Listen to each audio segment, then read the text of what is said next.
Hi everyone, this is Ali Jeff from Digital Doctors, and today we prepared a presentation about IV fluids. What I want you to take away from this talk is understanding the different sorts of fluids available to you and what's in them, learning how and when it's appropriate to use IV fluids, and how to do a fluid assessment on a patient. Just a small disclaimer, anything you hear today is in reference to prescriptions of IV fluids in adults. Pediatric fluid management is a separate talk, and often they have very particular differences in what children need compared to what adults are. So if you're after management of fluids in children, this won't be covered today. So fluids are important for many reasons in the hospital. It's probably the most common prescription on a patient's drug chart, and it's one of the medications that you're most likely to prescribe during your on-call. They have many uses, for example, in sepsis, for volume resuscitation, electrolyte replacement, for example, if someone's potassium is low from diarrhea, volume depletion in dehydrated patients, giving someone the background daily requirements if they can't take oral fluids, for example, diluting medications and preparing medications, such as antibiotics. And there are many more reasons why fluids are important. But essentially, when you give fluids, they come into one of these three categories. Resuscitation, which is giving fluids in acutely unwell patients who have low blood pressure or have low plasma volume. Replacement of fluids from abnormal losses, such as fluids that are going into patients' surgical drains or NG tubes. And then lastly, but not least, maintenance, which is essentially for someone who otherwise can't take oral fluids and eat or drink, it's giving them their normal daily requirements through IV cannula. And we'll discuss all these three at the end in one case. So fluids are very important. They need to be respected and they need to be calculated with a bit of consideration. It's not difficult to do in most situations, but it requires a bit of thought. They need to be respected because fluids can kill people, unfortunately, if it's prescribed recklessly with no thought. 2 weeks ago, I've had to intubate someone in our ICU because of fluid overload, because they've given a ridiculous amount of fluid. So it is something that can kill you, and it should be taken seriously.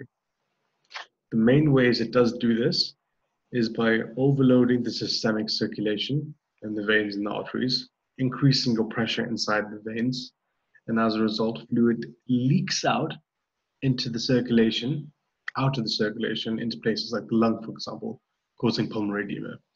And the other way fluids can kill you and cause harm is by chemical imbalances in the body.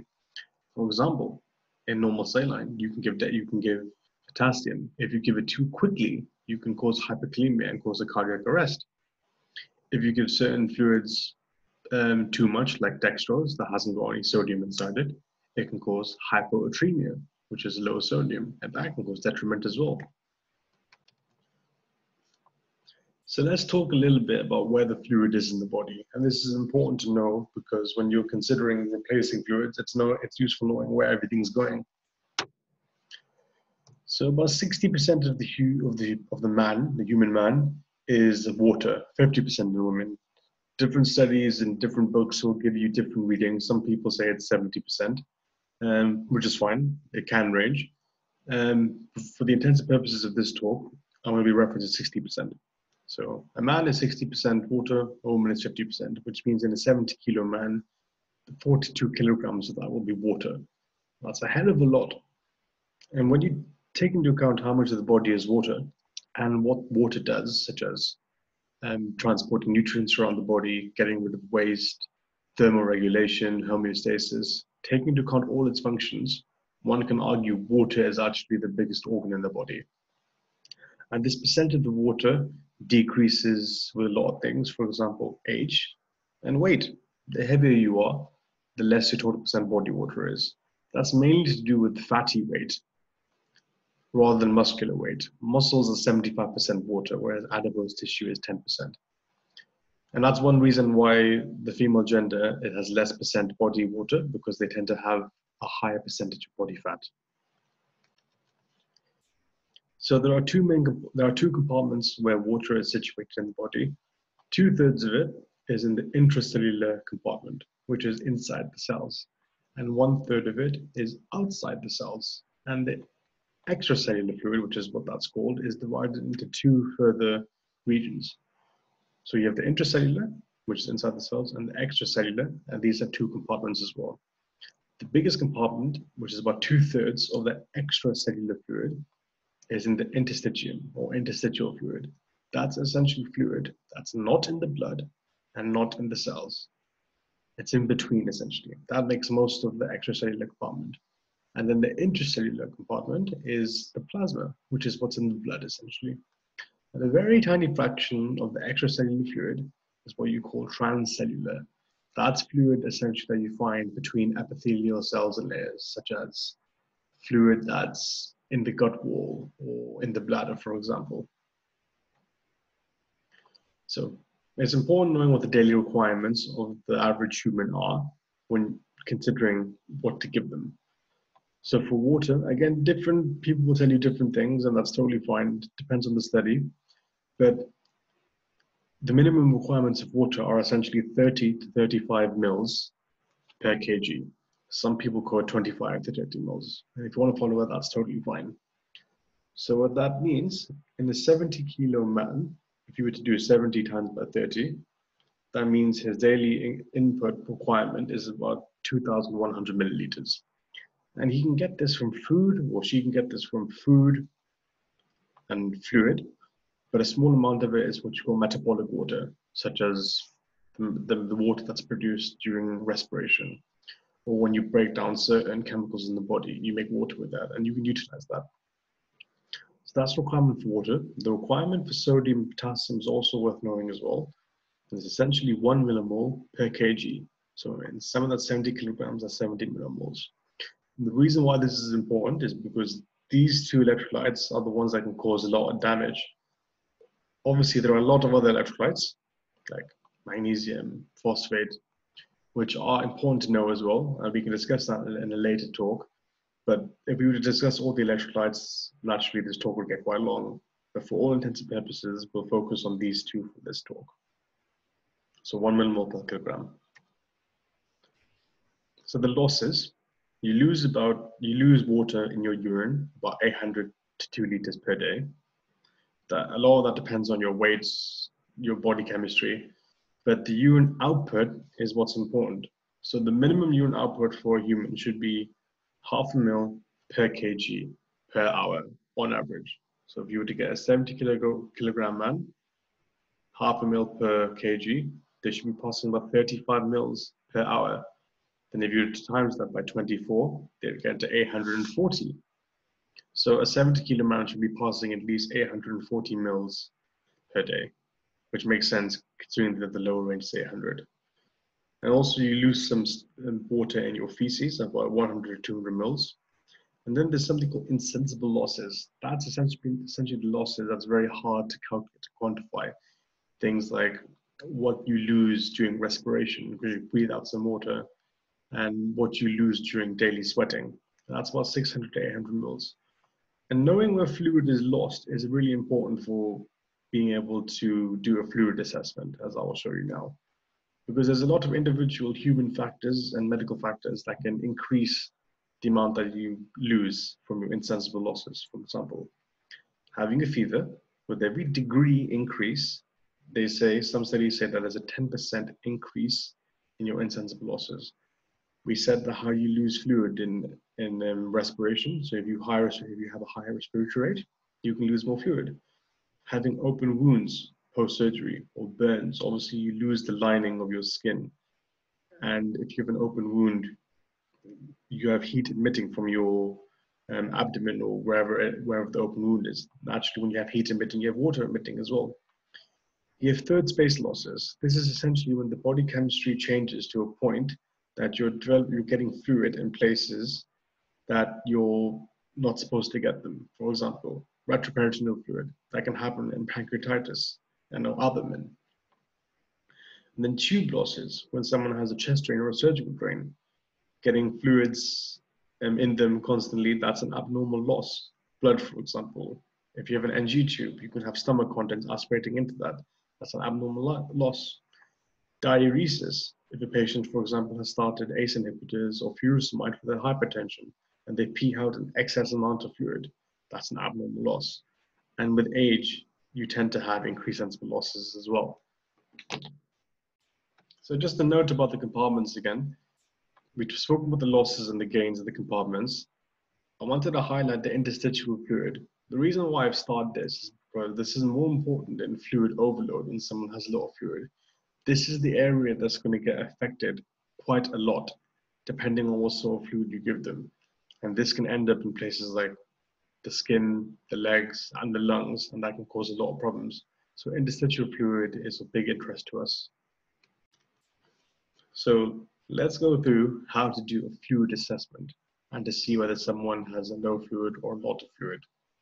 To do this, you do an A to E assessment, a structured way. As I've said before in my other lectures, everything you do in medicine has to be in a systematic way, going through one thing, correcting things, and reassessing. And then there's also specific examinations and history points that you'll want to take as well, which we will discuss now. So you can start off by the bedside.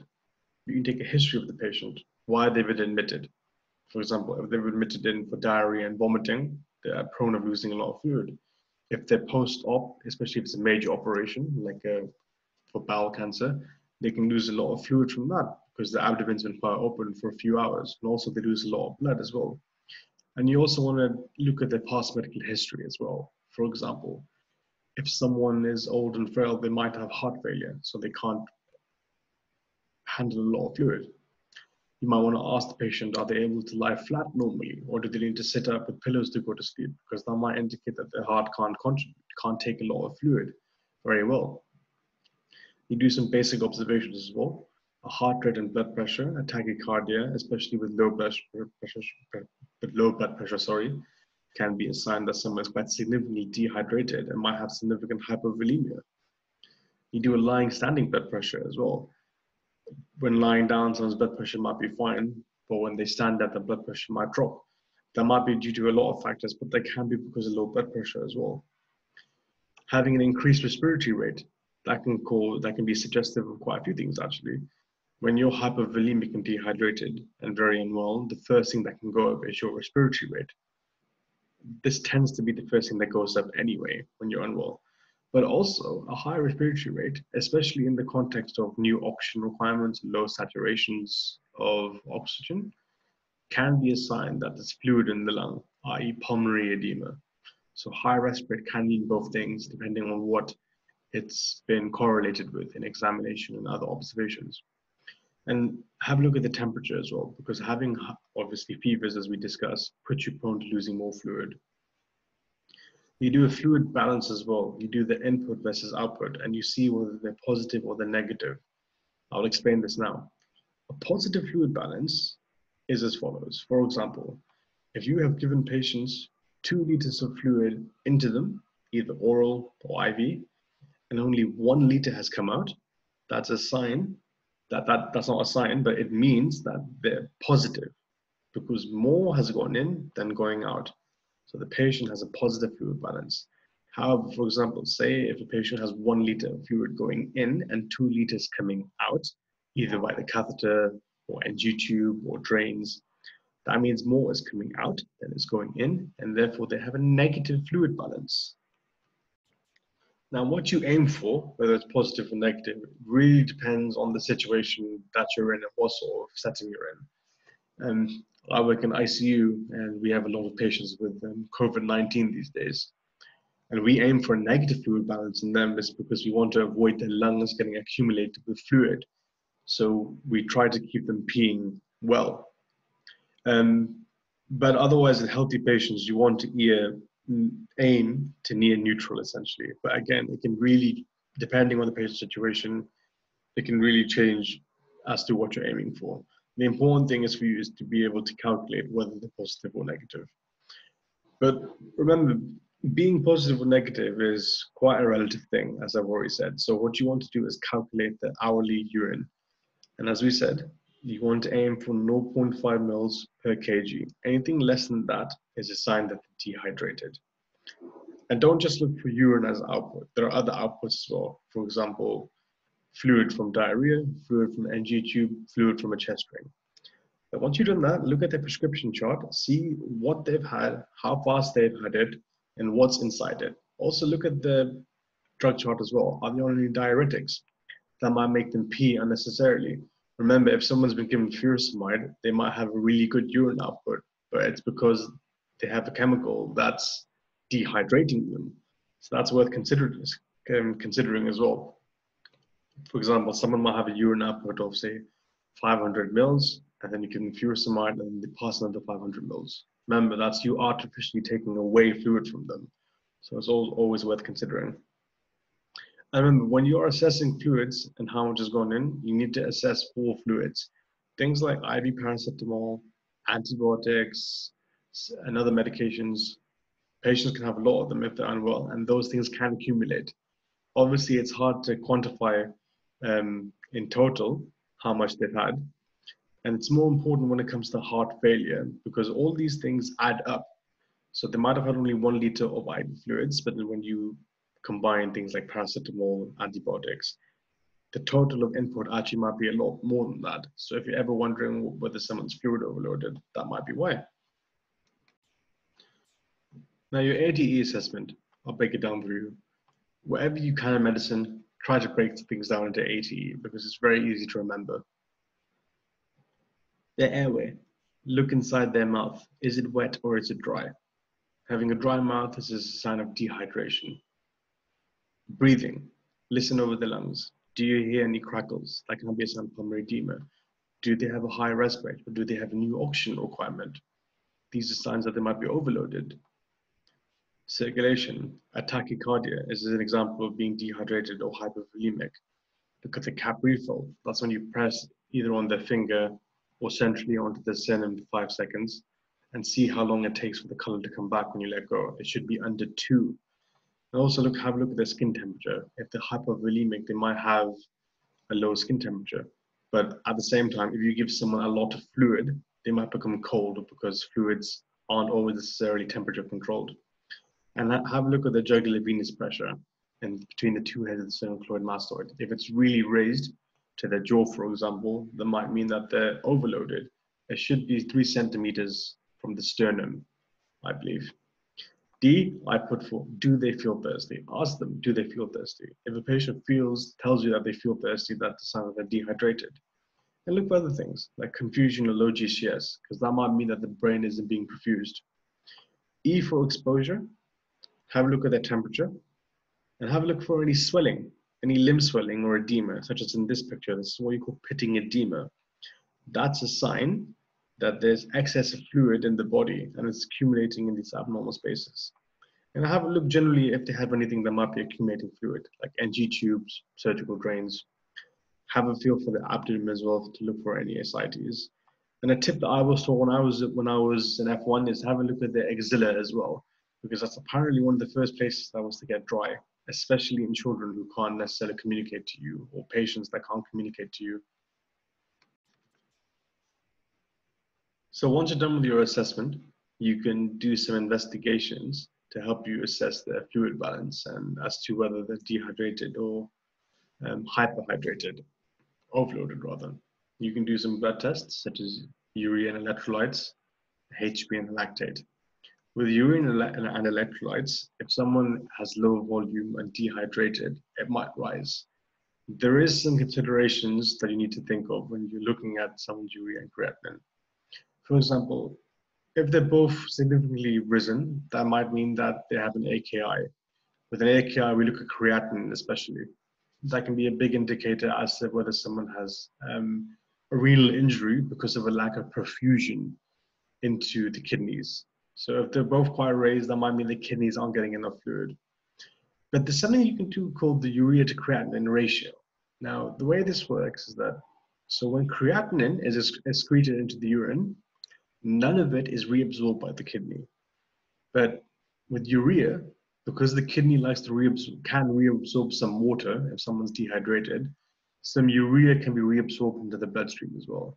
So if you find that the urea is higher in relation to the creatinine, that might mean that the patient is dehydrated, but they have enough volume in the body to still perfuse the kidneys. So if the urea is higher than the creatinine, that can be a sign that the patient's dehydrated, but not necessarily because the volume is really low. They're still producing enough volume to go to their kidneys. It's also worth considering that isolated rise in urea can be because of upper GI bleed. And if you do see that, just have a look for any signs of upper GI bleed, such as melena or vomiting blood, for example, or low HB.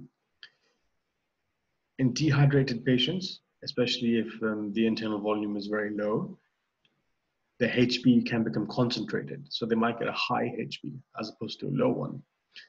And the lactate might be raised as well. That lactate goes up when your muscles and your tissues don't get any perfusion. So you can do a lactate. If you get a patient that's admitted into A&E, you do a lactate and they're dehydrated because of sepsis, the lactate might be 5. But once you give them more fluids, you'll be able to see that it comes down.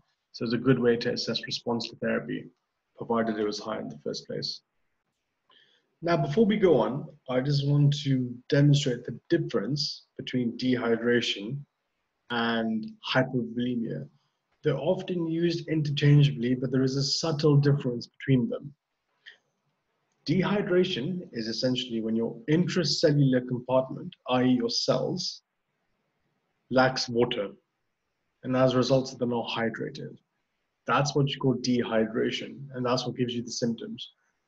Hypovolemia is when your extracellular space, especially in your blood vessels, it's when that is reduced.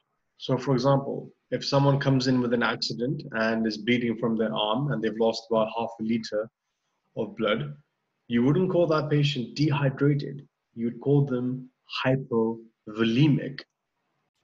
And that's important to be aware of because some fluids, such as colloids, for example, they do well to expand your volume, but they don't hydrate your tissues that well.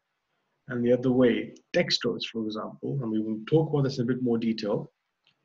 Dextrose, it hydrates your tissues very well, but it doesn't do anything for your intravascular space, and therefore doesn't really contribute to hypovolemia. So it's important to distinguish whether you think someone is dehydrated and hypovolemic, because that's going to change what sort of fluid regime you give to the patient. So looking back at our urea creatinine ratio, in a dehydrated patient, the volume might be enough to perfuse their kidneys. So the kidneys will be working well. So their creatinine shouldn't rise. But because the body wants to hold in some of the fluid, because the patient is dehydrated, the urea, as we discussed, might go up because urea has to transport back into the blood to help water coming through. That's one of the ways it does that. But in someone that is hypovolemic, the kidney might not get enough perfusion because of the low blood volume. And as a result, both of them will go up. And remember, hypovolemia can very easily cause dehydration, hence why the two terms are interchangeable. And moving on, you might also want to get a chest x-ray, especially if mainly if they're fluid overloaded, to look for pulmonary edema. And if you're worried about fluid overload, you can do daily weights as well. It's very common on cardiology units. Water obviously has weight, and if you accumulate more and more water, you get heavier, heavier, and heavier. If the patient is anuric, i.e. they're not passing any urine, it might be worth getting a bladder scan to have a look for any obstruction in the bladder. And then you can do something called a plasma osmolarity. Plasma osmolarity essentially looks as to how osmolar the fluid is. It can be calculated by 2 times the concentration of sodium plus 2 times the concentration of potassium plus glucose plus urea. This is the normal range, 275 to 290. Essentially, if you find that it's above this range, the higher it is, it might mean that the patient is hypovolemic or slightly dehydrated. Because remember, if you lose fluid in the body, the concentration of these might go up, especially sodium and urea. And as a result, if the number goes up, that can be correlated with hypovolemia. This is not something that a lot of people do in clinical practice, and you can get away with not doing it. That's totally fine. It's just another tool to add to your belt. So now we're going to talk to you a little bit about exactly how to use IV fluids. We've talked a little bit already about why we use them. For example, resuscitation versus maintenance. Now I'm going to talk to you essentially about what your options are and how you can exactly administer the different IV fluids. So the types of fluids you have at your disposal are crystalloids, which are solutions that have electrolytes inside them, and crystals. For example, sodium chloride is a crystalloid, and when sodium chloride form together to form a salt, it's like a crystal. Then you have colloids, which have a much larger molecule, which can't really pass through the semi-permeable membrane. And then you have blood products, which mimic blood. So here's a table looking into the different compositions of the different fluids available to you. At the top, I put here for you the normal ranges for normal blood plasma. And it's important to know this because when you know what's inside certain bags of fluid, you know what's the most appropriate thing to give a patient depending on their clinical need. For example, sodium chloride 0.9%. This is often deemed normal saline, but if you look at its figures compared to plasma, there's not really much of it that's normal.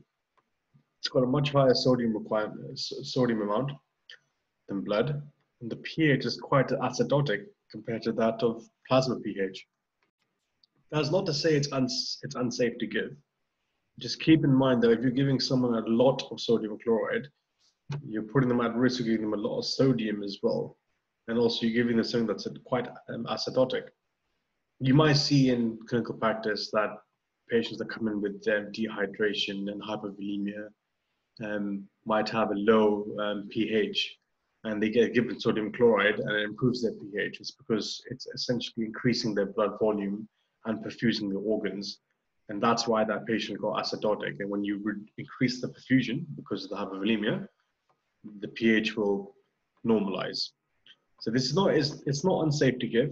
It's just worth considering. There is some evidence suggesting that if you give prolonged amount of sodium chloride, because of the chlorine, you're putting the patients prone to chloremic acidosis. But I wouldn't worry about that for your stage. It's just a little point out of interest, and this is totally safe to give. It's got no potassium in it, but you can add potassium to it. And then you have other solutions like Hartmann's and Plasmonite, which is much, much closer to the physiological range if you look at the figures for Hartmann's and Plasmonite at the top. That's why this is very commonly used in intensive care, for example, because it's much more appropriate given its physiology. You might see that Hartmann's has lactate, and you might wonder why they put lactate in a solution when normally lactate can cause acidosis. The reason why in Hartmann's, the lactate that's in the solution gets used in the Krebs cycle, and then it gets converted into bicarb. So the lactate is a source of bicarb, essentially. Again, you don't need to worry about memorizing this table at all. It's just worth knowing that different fluids have different ingredients and compositions to it, and that can help you decide what to give. So crystalloids, it's one of the most common prescriptions of IV fluids that's given. It includes things like normal saline, Hartmann's, and Plasmonite. Amongst crystalloids, probably the thing that you've been trained in to use the most is normal saline, which is totally fine. It's essentially a fluid that's got electrolytes inside it, such as sodium and chloride, or dextrose. Dextrose 5% is a crystalloid as well. Because the molecules are small enough, they can pass through the semi-permeable membrane. What tends to happen when you give someone a crystalloid, especially normal saline, about 25% of it stays in the vasculature and 75% of it gets released out into the interstitium. So if someone's lost 100 mils of blood from a hemorrhage, they'll need 400 mils of normal saline to compensate for the loss in their veins and arteries. And you get balanced versus non-balanced, which essentially means that some are more appropriate with respect to physiological parameters. And the balanced crystalloids are things like Hartmann's and Plasmonite. Just a point about Hartmann's versus Plasmonite, in certain hospitals you find that you don't have Plasmonite. And other hospitals you find that they use Hartmann's. It differs depending on what hospital you're in. So with respect to saline, the many types of saline that you could potentially use. The one that you probably come across the most is normal saline, where it's 0.9%. normal saline. That essentially means that per 100 grams, or per 100 mils rather, of the fluid, you get 0.9 grams of sodium chloride. So that's what the percent means essentially. So in a liter, you'll have almost 10 grams. And you have three types of categories of saline. You have isotonic, which essentially means that there's a similar osmolarity to the blood. With normal saline, which is isotonic, you can even add a bag of potassium chloride to it, like 20 millimoles or 40 millimoles of potassium chloride. Then you get hypertonic solutions of saline, which means that it's less osmolar, such as 0.5% saline. There's another form of saline where you get 0.18% that's mixed in with 4% dextrose, and you can use that very safely in maintenance fluids. And then there's hypertonic saline, which means that the osmolality is higher compared to plasma, so there's 3% saline. I have met recently an ITU consultant. He's probably about 66, practicing for about 30 years now. He has never seen hypertonic prescribed or prescribed to himself. You would never be expected to make the decision to prescribe this medication by yourself. Usually these sort of patients need to be in intensive care, so you don't need to worry too much about this. One indication for hypertonic saline is if they have hypoatremia and with symptoms, for example. But it's just for your education so you know what it is. You can also get dextrose. Dextrose is essentially water with glucose inside it. You get different percents, such as 5% dextrose means that at 100 mils, you get 5 grams of it. And dextrose solutions, usually 5%, are quite good for treating patients that are dehydrated but haven't got a lot of volume. The higher percentages, so for example, 10% or 50%, are used essentially to treat hypoglycemia. Only really 5% dextrose, 4% dextrose can be used to treat a patient for hydration maintenance. Now, essentially, when you put this into someone's body, the glucose in the solution gets used up very quickly by the liver, and as a result, all you have is water.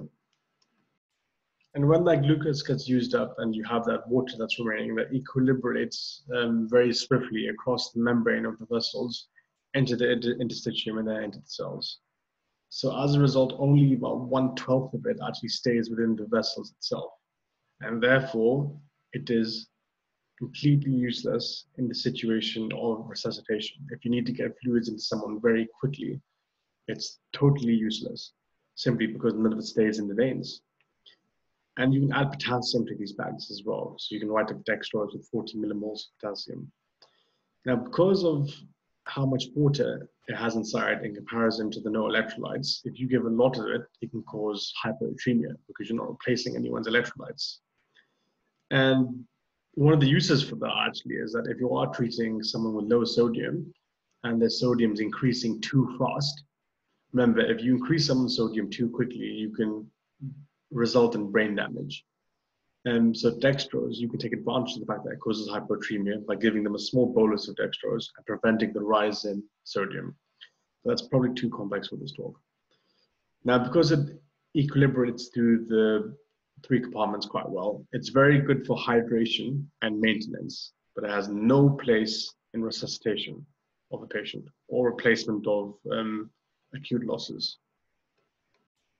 And balanced solutions, as we talked about, for example, Plasmolite or Hartmann's, they're much more physiological. They have other things like bicarbonate. Hartmann's has calcium, for example. Their pHs, although still acidotic, it's more towards the normal range. And that's why it's tend to be used a lot in intensive care and in theaters during an operation. And because a quarter of it stays within the vessels, it's good for maintenance and resuscitation. There are certain situations where you may not want to use some of them. For example, Hartmann's has potassium inside it, so you want to avoid using it in someone that has renal failure, for example, that can't filter out their potassium. It's also got calcium inside, so you might want to avoid using it in someone that's having a blood transfusion, because there's a preservative in blood transfusions called citrate, which can bind onto calcium. And colloids, essentially what differentiates colloids from crystalloids is that they have molecules inside them that are a lot larger and can't go through the semi-permeable membrane. Some examples are gelfusin, and human albumin solution, or fresh frozen plasma from the blood, a blood product, for example. Because they're so heavier than crystalloids, they stay in the vascular space, and as a result, they're quite good for volume expansion. But obviously, that fluid stays in there. Basically, the osmotic pressure from these molecules keeps fluid within the vessel, so they're very good for fluid expansion, but they're not that good for hydration. These tend to be they've been phased out. I've never seen gelfusin in the hospital, let alone be prescribed, because there's a risk of anaphylaxis. However, human albumin solution, you do see prescribed quite routinely in patients that have liver failure and spontaneous bacterial peritonitis when you get infection of your ascites, the fluid that collects in an alcoholic's abdomen if they have liver failure. Again, the evidence doesn't really provide too much support for it, but it's something that you can use. And because a lot of it stays in the vessel wall, they tend to come in smaller quantities, like in bags of 100 mils rather than a liter. And I'd say, from your perspective, you should avoid prescribing these unless you've been told to by your senior, because there's a lot to consider when you're prescribing human albumin solution. You don't use it in maintenance. You tend to use it in resuscitation in patients that have liver failure. Now, we've talked about what fluids are available, and how to do a fluid assessment. I'm going to go through one case with you that covers those 3 reasons why you give fluids to a patient, i.e. resuscitation, maintenance, or replacement. So we're going to go through this cases, and I'll cover all 3 scenarios. So the case is, you've been asked by a nurse to prescribe maintenance fluids for a 60-kilogram female who is nilled by mouth for a hernia operation. She is normally fit and well. So remember, the first thing, you need to do an assessment properly on a patient. So you read through their notes, you do an ATE assessment, and more importantly, you consider what the daily requirements are. So her daily requirements, if you use 13 mils per kg, would be 1,800 milliliters of fluid. 2,000 wouldn't be over-treating her, so that would be fine as well, but let's say 1,800 mils. See, 60 kilograms, so 1 millimole per kilogram of potassium and sodium. And also, you have a daily requirement of glucose as well, 50 to 100 grams. So you're giving maintenance fluids because this patient essentially can't take anything orally because she's nilled by mouth, but she still needs to be hydrated. So you clarify that it's for maintenance. She hasn't got any other losses from what you understand. Her observations are normal. So there's no need to resuscitate her, and she's fit and well currently. So for maintenance fluids, what I tend to do is the principle of 1 salty and 2 sweet. This might over-treat her in some situations, that she might get more of one thing than the other. But remember, in healthy patients who are not obviously got severe kidney damage or aren't particularly too unwell, they're able to auto-regulate essentially. Their kidney should be able to take out the excess and put in what's needed. So you need about 1,800 mils minimum. So the way you can do this, you can give 1 500 ml bag of sodium chloride over 8 hours, okay? Then you can give 1 liter of dextrose with 40 millimoles of potassium over 8 hours, with another bag to follow with 20 millimoles of potassium. And in total, you can break that down. So she said half a liter of sodium chloride. What's in 1 liter? About 155 millimoles of potassium. So half a liter will have about 77. Remember, because of weight of 60, we're aiming for about 60 millimoles of sodium. So we give it a 77. It is a bit more, but it's not drastically more, and the body will be able to auto-regulate it itself. In these 2 bags, we've given her 14 millimoles of potassium and 20 millimoles in the second bag. So she's had 60 millimoles of potassium in total, which is bang on. Remember, there's 50 grams of dextrose in each bag, so she's at 100 grams in total, and that's the requirement. That's fine. And in total, she's at one 1 liter bag, a second 1 liter bag, and 1 500 ml bag, which is 2.5 liters, which is a bit more than her 1,800 mils requirement, but it's not excessively too much, and it'll hydrate it quite well. So that's a good example of how you break down the patient's daily requirements, and then you can spread it over 3 different bags to hydrate them well and provide them the electrolytes they need. If the same patient, for example, was 100 kilograms, they would require 3 liters of fluid during the day, and they require 100 millimoles of potassium and 100 millimoles of sodium. So a way to overcome this is that you could change this into a liter bag, for example. So they'll get the full 154 of potassium, but it's fine because they need 100 anyway. And then you can carry on the rest of these fluid to give them the potassium they need. But you could consider changing this to a 40 bag instead. It's all about mixing and matching what the patient needs. Other choices you have for this patient, for example, you can give them Hartmann's, which is a balanced solution. You can either give that at 1 ml per kg per hour, or you can give that over 8 hours in someone that's pretty otherwise fit and well. But you need to make sure you give glucose after that, essentially, to give them their daily glucose requirements. Remember, Hartmann's has things like potassium in it already, so there's no need to add potassium to the bag, and they'll be able to get their daily requirements. In heart failure patients, remember, you might want to go a little bit slower. Often they might be fluid restricted, so it might be worth asking the patient. So if this patient has heart failure, for example, you can give them 1 liter of Dextrose with some 40 millimoles of potassium inside it, and you can give them 1 liter of normal saline with 20 millimoles of potassium inside it over 12 hours each. So she'd reach 2 liters, which covers her 1800 mils requirement, and she'd reach her sodium needs and her potassium needs as well. And it'll always be important to reassess the thirst and the urine output as well. Just a note about potassium, there is a max rate in which you can put that. For a ward-based setting, never do more than 20 millimoles an hour. The standard is about 10 millimoles over 1 hour, but never do more than 20 millimoles of 1 hour. Otherwise, you risk of putting in too much potassium in too quickly. So the same patient goes back to the ward after her hernia operation with an abdominal drain and an NG tube in situ. They found some bowel ischemia, so they had to do a resection, which means they took out some of the bowel. The nurses note that when they look into both the NG tube and the drain, there's a high output, about a liter in it both. Patient looks quite dehydrated, her tongue is quite dry, she feels dehydrated. And the urine output is about 25 mils per hour over the last 3 hours. Remember, for this patient, because she's 60 kilograms, you'd aim for at least 30 mils per hour. So she's a bit dehydrated just by looking at this urine output. So what will you do in this situation? Remember, she's dehydrated and she's got low urine output. You do your ATE assessment and you do a fluid balance assessment. But obviously, you probably guess that she needs some fluid that needs to be replaced. So what you want to do is that you want to match what she's lost, and then obviously replace the ongoing losses as well that she might have after it as well. Consider what's being lost as well. So she's got some fluid coming out of her surgical drain, collecting in the bag, and then she's got a large amount of fluid in her NG drain as well. Bowel fluid has a lot of potassium inside it. So when people vomit because of diarrhea and vomiting, they tend to lose a lot of potassium.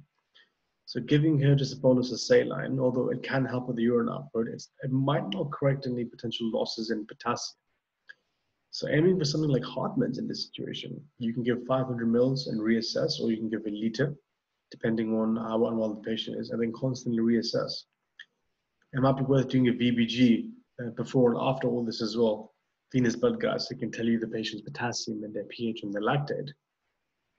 But given that the patient is losing bowel contents, it's a good sign that she's losing potassium. So giving some Hartmann's, it's no problem as well. And then you need to constantly monitor what's coming out of her, both her bags as well, and adjust that for the maintenance fluids as well. And obviously you ensure that her urine output is matching whatever you're doing. Remember, normal saline is fine with dehydration. So the fact that she's feeling dehydrated, if you were to give her normal saline, that would be fine as well, as there is evidence of volume loss. But it wouldn't replace the potassium. So always just make sure you know what's in the bag and what the patient needs. So the same patient now develops severe abdominal pain. She's now vomiting profusely despite having NG tube, and her blood pressure is 80/50. She's confused, which means that she might have reduced perfusion to her brain. So you probably guessed that this patient has become quite unwell because of a post-operative surgical problem, and her blood pressure is quite low. So She could be bleeding into her stomach. There could be a leak and she's losing a lot of fluid. She could be septic. There's many reasons why she might have become so unwell. So this is a resuscitation situation because the patient is acutely unwell. And how you can treat this is that you can start by giving a 500 ml bolus of normal saline stat. I do appreciate that she might have lost some potassium and she might have lost some other electrolytes. But in this situation, giving a bolus of normal saline is totally safe. If you wanted to give a bolus of Hartmann's, that's also safe. Remember, in your AT assessment, you take new bloods, you check their electrolytes, and then you can replace them as you go along. So 500 ml bolus, and then you have to reassess whether their blood pressure is improved or the urine output's improved to see whether it's had an effect. If you find that if it has had an effect, you can give some more. And then you can give further bonuses after that of larger quantities. For example, you can give 500. Has it had a response? Yes, okay. Let the next bag be a liter then, because you've proven that they're fluid responsive. If they haven't responded, you might want to give them another 500 ml bolus to see if they respond. If they've got cardiac failure, for example, or they're really elderly and you're worried about giving them a lot of fluid, you can give them a smaller amount, say 250 mils, over a slightly long period, like 15 minutes, for example. Obviously, in a crisis situation, it's better to give it quicker, but giving it over 50 minutes, depending on the situation, isn't a bad call. There's other things you do as well to get the fluid into the right places. You can put their legs up and their head down to perfuse their brain. Always repeat the AT assessment. Whenever you do something, as I've told you before, find a problem, correct it, do something about it, reassess, then move on. And the guidelines are, when it comes to resuscitation of hypovolemic patients, if you give them 2 liters, that's an indication that someone might not be fluid responsive and might need something else to get their blood pressure up, such as vasoactive drugs like metronidazole or adrenaline. So if you find that you're in a situation where you've given someone 2 liters of fluid and the blood pressure hasn't improved, if you haven't got help so already, get help, because the patient might need intensive care. So that concludes our talk. It was a very brief summary about what fluids are and how to give them. These are some key points that I want you to take away from this lecture. So remember, don't blindly prescribe someone fluids. Don't copy the last prescription. Don't be tempted to give fluids just because someone has asked you to. Often you'll come across both situations where someone waves a drug chart in front of you and says, prescribe fluids. Always ask why they need them and are they able to take it orally. Sometimes people say that the patient isn't drinking any fluid because they're confused. Then you want to evaluate why they're confused and is there anything you can do about that. Don't treat fluids like sweets or candy. They're not, they're drugs. Remember to assess why the patient needs fluid. Is it resuscitation or is it replacement or is it maintenance? Don't forget dextrose, because obviously not all fluids have dextrose in them, so you risk causing hyperglycemia. Assess the need for fluid, which we've discussed, and consider what particular requirements the patient has with respect to fluids. Do they need sodium? Do they need potassium? And remember, fluids can kill people if it's not respected, but managing fluids aren't difficult, and if you just respect them as a drug prescription like any other drug, and with a bit of practice, you'll be able to give it really safely. And here are some references from the pictures that I used. Many thanks to these people.